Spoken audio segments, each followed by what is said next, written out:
नमस्कार प्यारे विद्यार्थियों, मैं आपके साथ डॉक्टर कांतराज पूनिया और ये अपना पॉलिटिकल पॉइंट। मजाक करना बुरी बात नहीं है, मगर जो संस्थाएं किसी कानून या संविधान के अंतर्गत निर्मित की गई हो और उनका काम ये हो कि आप देश की योग्यता के निर्धारक हैं, मेरिट पद्धति के निर्धारक हैं, और वही संस्थाएं यदि यूथ के साथ मजाक करना शुरू कर दे और कहती कहती यहां तक कह दे कि ये तो पूर्व सरकार का मामला था, हमारी सरकार में नहीं था, और हमारी सरकार का मामला है, पूर्व सरकार का मामला नहीं है, तो लगता यह है कि ये संस्थाएं जो बनाई गई है वो कानून और संविधान के अंतर्गत नहीं बल्कि किसी पार्टी सिस्टम के अंतर्गत निर्मित की गई है।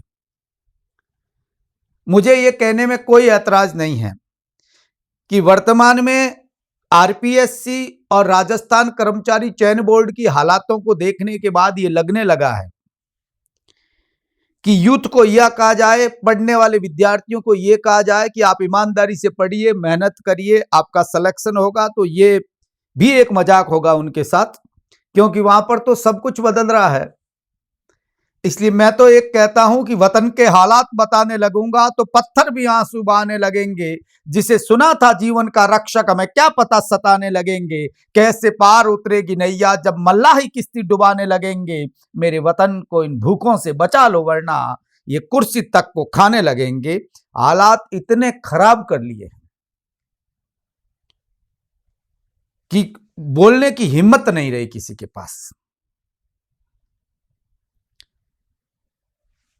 ये इस तरफ धकेल दिया गया है। जो विद्यार्थी मेहनत कर रहा है वो बंद कमरे में बैठकर ये सोच रहा है कि हो क्या रहा है मेरे साथ।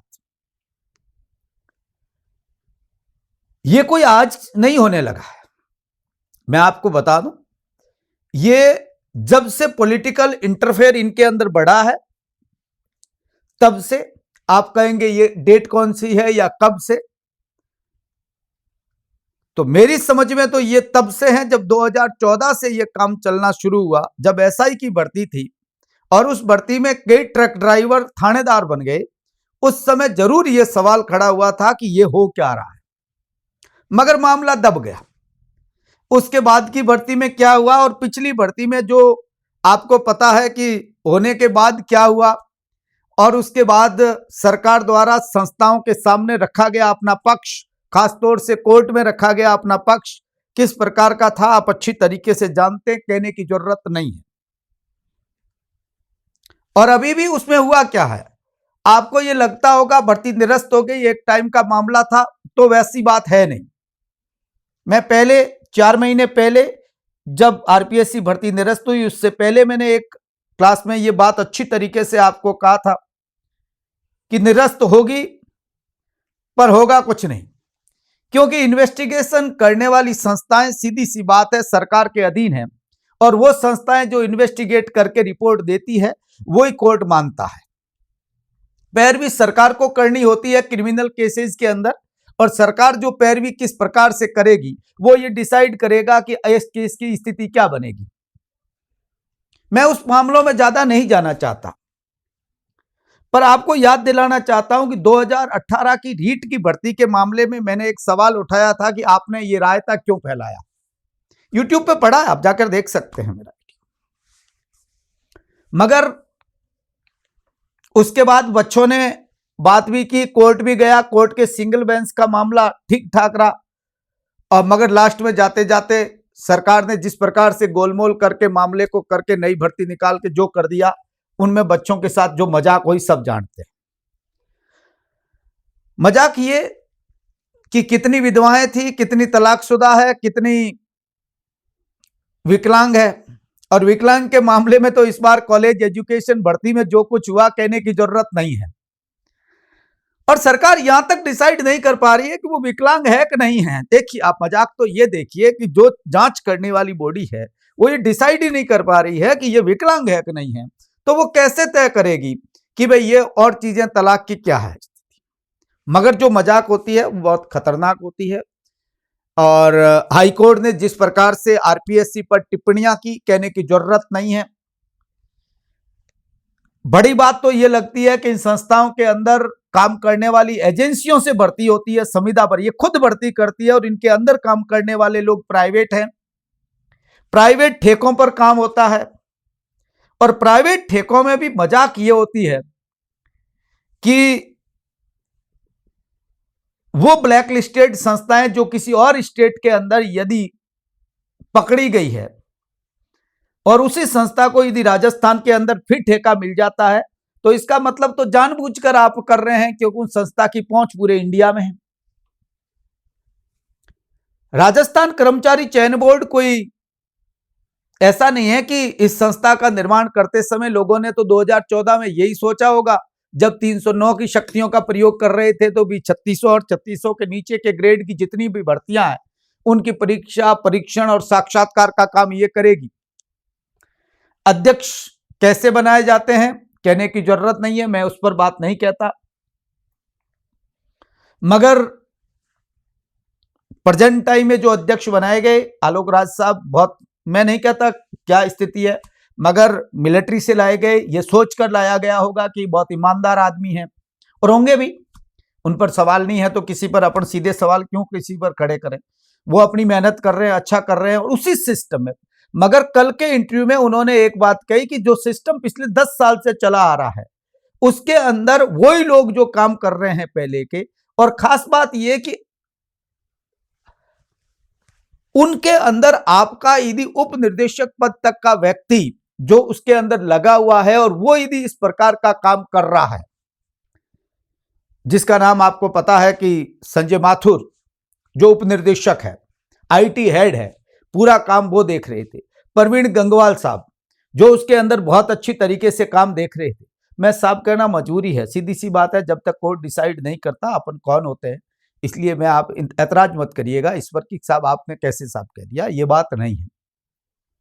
मगर उन्होंने ओएमआर सीट बदलकर माइनस में नंबर आने वाले लोगों को यदि इतना बढ़ाया है, ऐसा केवल सुपरवाइजर भर्ती, लैब असिस्टेंट की भर्ती और कृषि पर्यवेक्षक की भर्ती में ही नहीं हुआ।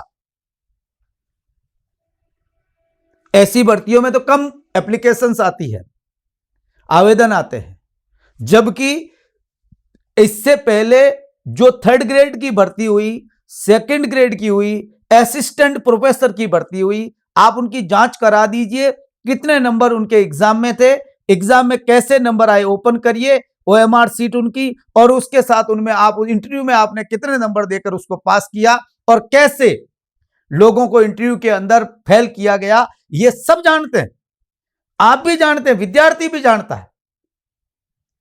वो सच बोलना नहीं चाहता, बाहर आने के बाद वो कहता है कि मैं बीन क्यों बजाऊं, मरने दो।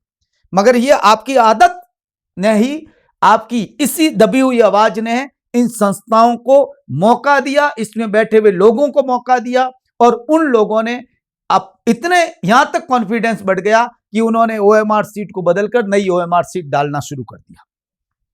अब तो हद से पार हो गया। आप कहते हैं कि हम सीट को, सभी सीट को यदि ऑनलाइन कर देंगे, डाउनलोड करके आप देख सकते हैं, क्या हो जाएगा, ओएमआर सीट का गोला भरी हुई दूसरी, एक की जगह दूसरी ओएमआर सीट डाल दीजिए, क्या हो जाएगा। 2024 के ओएमआर सीट्स आपके गायब हुई है। मैं तो कहता हूं भ्रष्टाचार किस समय बाद छोड़िए, सीट तो अब गायब हुई, और यदि मूल ओएमआर सीट गायब हो जाती है तो इसके पीछे इसका मतलब तो यह है कि कहीं ना कहीं एकदम साफ सुथरा खेल तो नहीं है। जो कंपनी यूपी के अंदर पकड़ी गई, जिस कंपनी के कर्मचारी पकड़े गए, उनको ब्लैकलिस्टेड किया, वहां काम हुआ, आपने राजस्थान में उसको ठेका दिया, और वो अभी अरेस्ट हुए वापस। क्या हो जाएगा इनको अरेस्ट होने से? 2 दिन बाद ये बाहर आ जाएंगे। और आप अच्छी तरीके से जानते हैं एसआई भर्ती में पकड़े गए, पिछली भर्तियों में पकड़े गए लोगों को जमानत मिल चुकी है। कुछ समय पहले, 3 दिन पहले अखबार में था, जमानत मिल गई।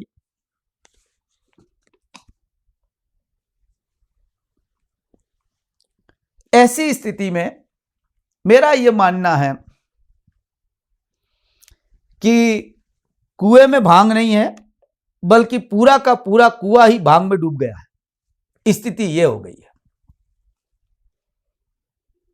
संस्थाओं को सुधारने की बात कुछ लोग करते हैं, जो सत्ता में नहीं है या आसपास में दूर रहते हैं वो जरूर करते हैं, मगर इनको सुधारना भी इतना आसान काम नहीं है, क्योंकि इच्छा शक्ति, पॉलिटिकल राजनीतिक इच्छा शक्ति जो है वो ये सोचती है कि सुधारने से हमें क्या मिल जाएगा, काम तो यही इन्हीं को करना है और यही काम करेंगे, वैसा ही है।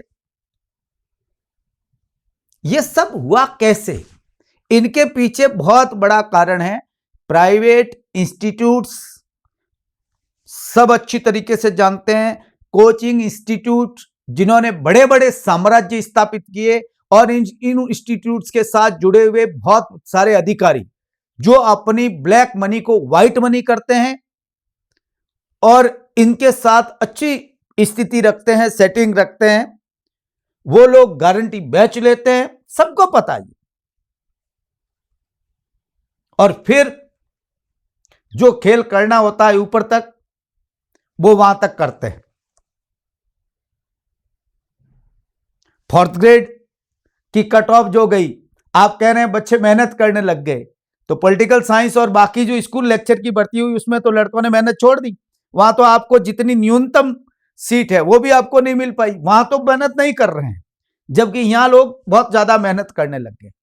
ये तार्किक बातें नहीं होती है, ये वो बातें हैं जो लोगों का विश्वास कम करती है। और यदि लोगों का संस्थाओं से विश्वास उठ गया तो मैं नहीं कहता क्या होगा, मगर यह जरूर है कि जो बातें अपन सोचकर बात कर रहे हैं, वसुधैव कुटुंबकम, राष्ट्रवाद, ये बातें कर रहे हैं, उन लोगों का इनसे विश्वास उठ जाएगा कि इसके मालिक ही कोई और है, तो हम इन लोगों के साथ में बैठकर क्या करेंगे।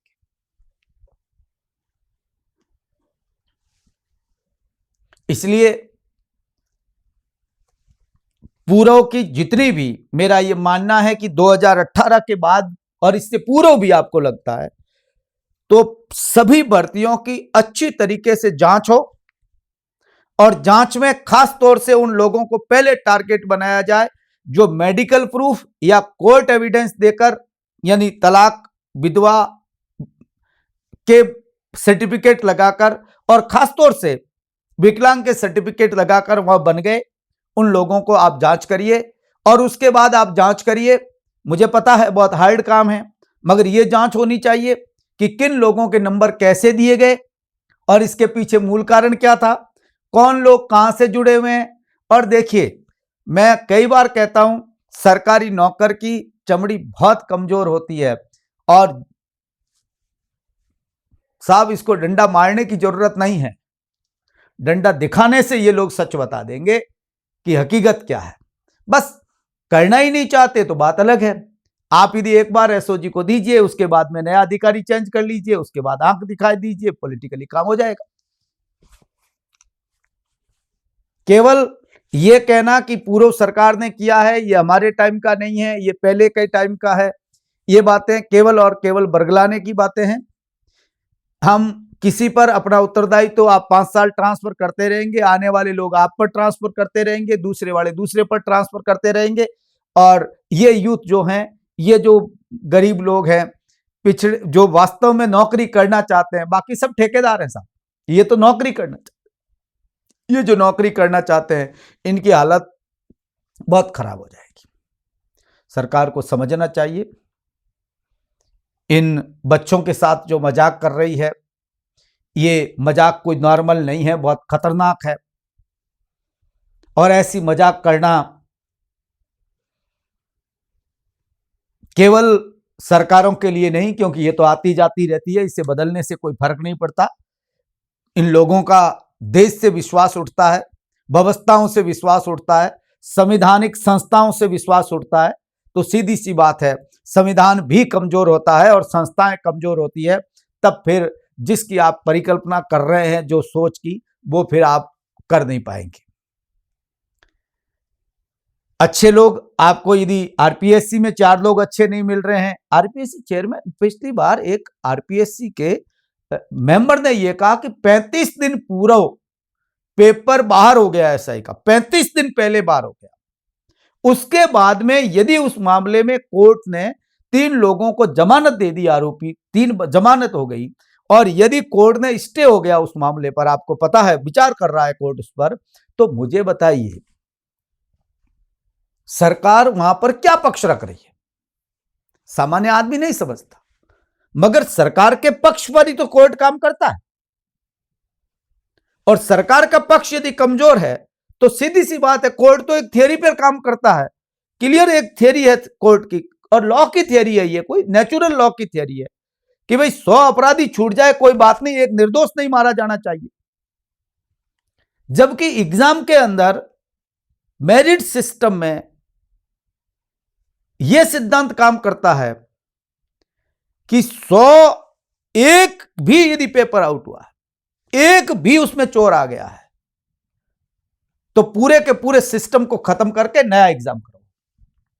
दोनों का काम करने का तरीका अलग है, दोनों पर थियरी अलग अप्लाई होती है। कोर्ट तो अपने तरीके से लॉ के हिसाब से इंटरफेयर करेगा, कोर्ट में इसका क्या है? यह सरकारों को समझना चाहिए, यह संस्थाओं को समझना चाहिए, पॉलिटिकल लीडरशिप को समझना चाहिए। लोग शांत इसलिए रहते हैं कि उनकी मानसिकता है, लोगों का नेचर है हमारे इंडिया के कि लोग शांत रहते हैं। मगर यूथ को उकसाइए मत, बाकी आपकी मर्जी है, मैं ज्यादा कोई बात नहीं कहना चाहता। आप अच्छी तरीके से समझते हैं, सब समझते हैं, ऐसी बात नहीं है कि कोई मैं कह रहा हूं इसलिए बात है, ये सब समझते हैं कि ऐसा क्यों होता है, मगर ये धंधा नहीं है, इसलिए इसको धंधा मत बनाइए। धन्यवाद।